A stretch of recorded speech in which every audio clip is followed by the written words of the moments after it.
Assalamualaikum warahmatullahi wabarakatuh. Selamat pagi anak-anak semua. Gimana kabarnya pada pagi hari ini? Apakah sehat semua?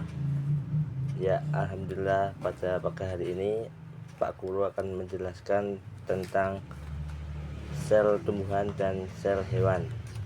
Baik, sebelumnya tujuan pembelajaran pada pagi hari ini, setelah mempelajari bab ini, siswa diharapkan mampu mengetahui pengertian dan sejarah sel, memahami struktur dan fungsi sel melalui penyelidikan yang mengaitkan struktur dengan fungsi sel, menjelaskan komposisi utama sel, membedakan organel sel dan sel hewan, sel tumbuhan dan prokaryotik. Oke, sebelum Pak Guru menjelaskan lebih dalam mengenai sel, lebih baik anak-anak mengerjakan latihan soal yang ada di barcode berikut.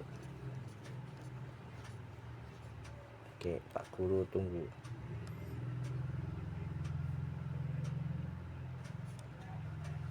Baik, apakah sudah selesai semua mengerjakan latihan soal? Ya, gimana latihan soalnya, mudah atau sulit nih? Semoga mudah semua dan bisa mengerjakan dan mendapat hasil yang bagus. Oke, yang selanjutnya yaitu Pak Guru akan membahas lebih dalam apa itu sel. Nah, teman-teman tahu nggak apa itu sel? Nah, sel adalah unit struktural dan fungsional terkecil yang membentuk suatu makhluk hidup, mulai dari bakteri hingga manusia. Setiap organisme terdiri dari satu atau lebih sel. Di dalam sel terjadi proses penting kehidupan, seperti pertumbuhan, metabolisme, pembelahan, dan respon terhadap rangsang. Nah, jadi sel ini adalah unit terkecil dari semua makhluk hidup. Selanjutnya yaitu ada sejarah dan perkembangan konsep sel. Nah, di dalam soal tadi juga disebutkan beberapa tokoh-tokoh yang menemukan konsep sel. Yang pertama pada tahun 1665 yaitu Robert Hooke menemukan atau menyebut ruang-ruang kecil pada irisan gabus kulit Quercus subur sebagai sel. Pada tahun 1770, Anthony van Leeuwenhoek menemukan kloroplas pada daun segar. Pada tahun 1772, Bonaventure Corti menemukan aliran plasma pada ganggang Kara sp.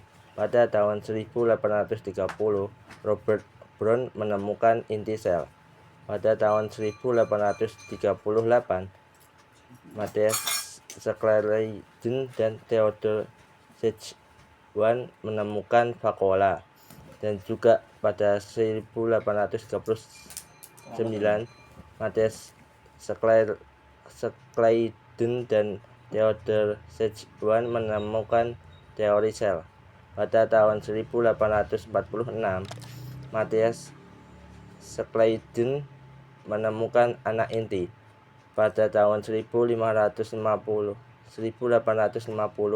Collier menemukan mitokondria, dan tahun 1862 Collier mengemukakan istilah sitoplasma. Dan yang terakhir pada tahun 1898 Camillo Golgi menemukan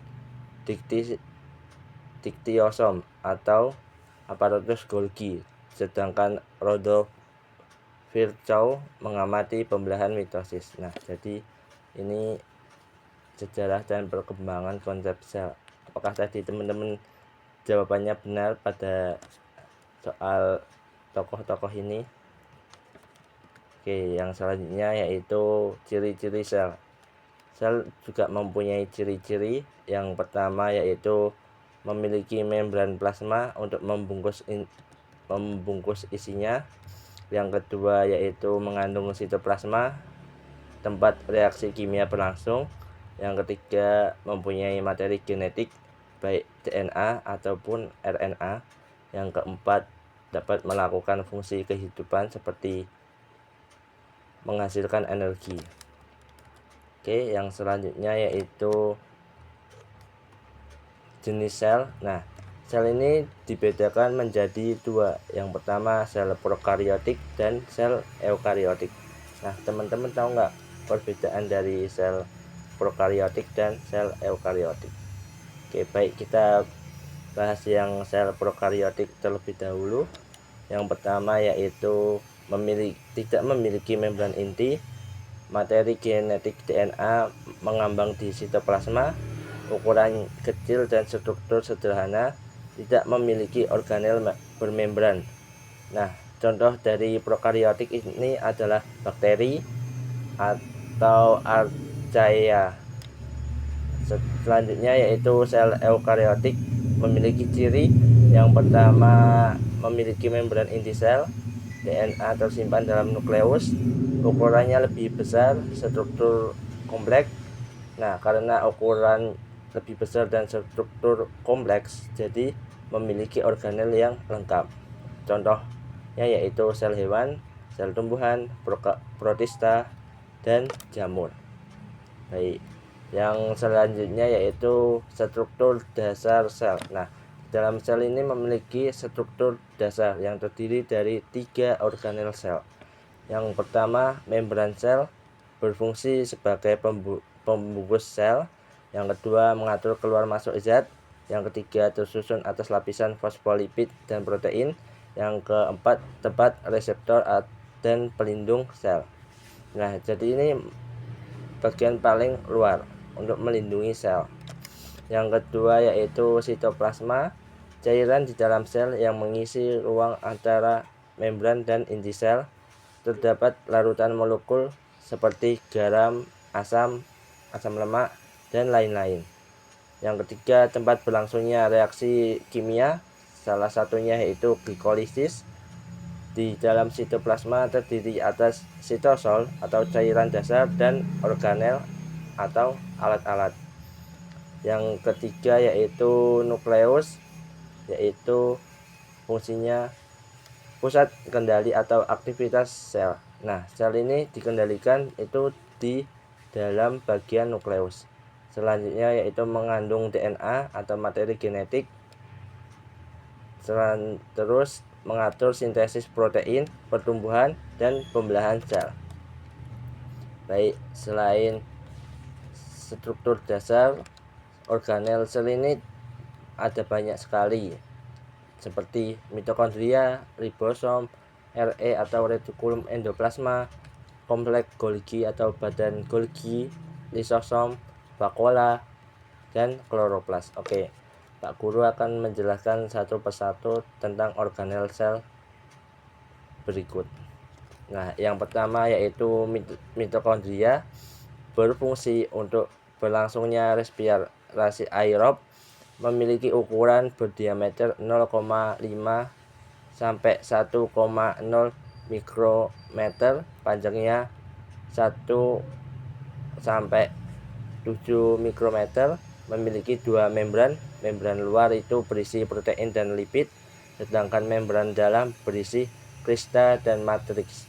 Berfungsi untuk respirasi seluler, menghasilkan energi atau ATP.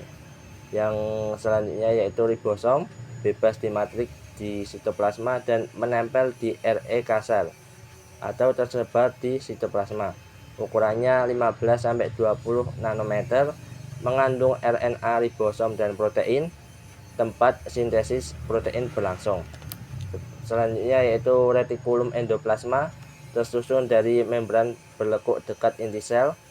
Nah, di RE ini terbagi menjadi dua, yaitu RE kasar dan RE halus. RE kasar yaitu ditempeli ribosom, berfungsi untuk sintesis protein, sedangkan RE halus sintesis lemak, metabolisme karbohidrat, dan detoksifikasi racun atau pembersihan racun.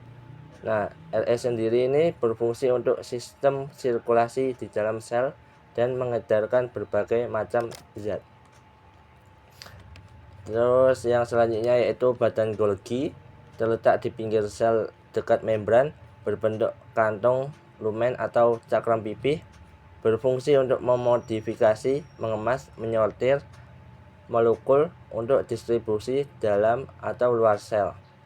Terus lisosom tersusun atas membran tunggal, mengandung enzim hidrolitik dalam pemecahan molekul karbohidrat, lipid, dan protein menjadi sederhana. Selanjutnya yaitu fungsi lisosom ini sebagai fungsi penghasil enzim pada pencernaan. Setelah itu vakuola.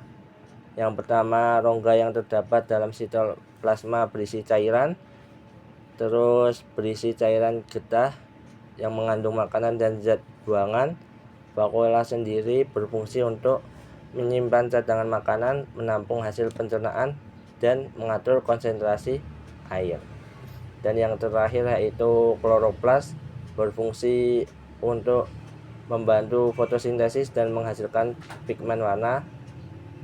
Kloroplas juga mengandung klorofil dan karotenoid, berfungsi untuk proses fotosintesis.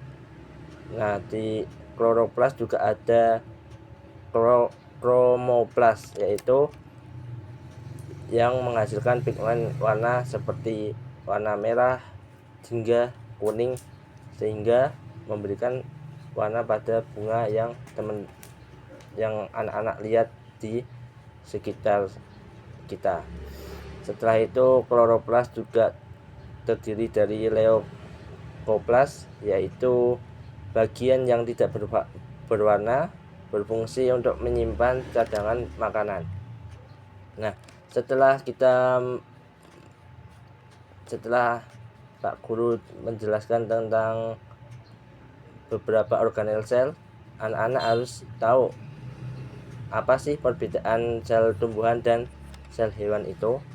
Nah, yang sel tumbuhan ini adalah sel yang memiliki dinding sel, kloroplas, dan vakuola besar untuk fotosintesis dan menyimpan air.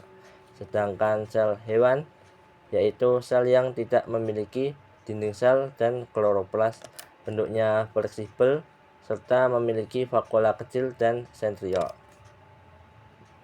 Baik, kesimpulan pembelajaran pada pagi hari ini yaitu sel adalah unit dasar kehidupan yang menyusun tubuh makhluk hidup dan menjalankan semua fungsi kehidupan. Setiap sel memiliki struktur dan organel yang bekerja sama sesuai dengan fungsinya. Oke, sekian pembelajaran pada pagi hari ini. Semoga menambah wawasan anak-anak semua dan semoga bisa mengerjakan latihan soal yang Pak Guru berikan setelah mempelajari tentang sel tumbuhan dan sel hewan. Semoga ilmunya dapat bermanfaat dan menambah wawasan anak-anak. Sekian dari Pak Guru. Wassalamualaikum warahmatullahi wabarakatuh.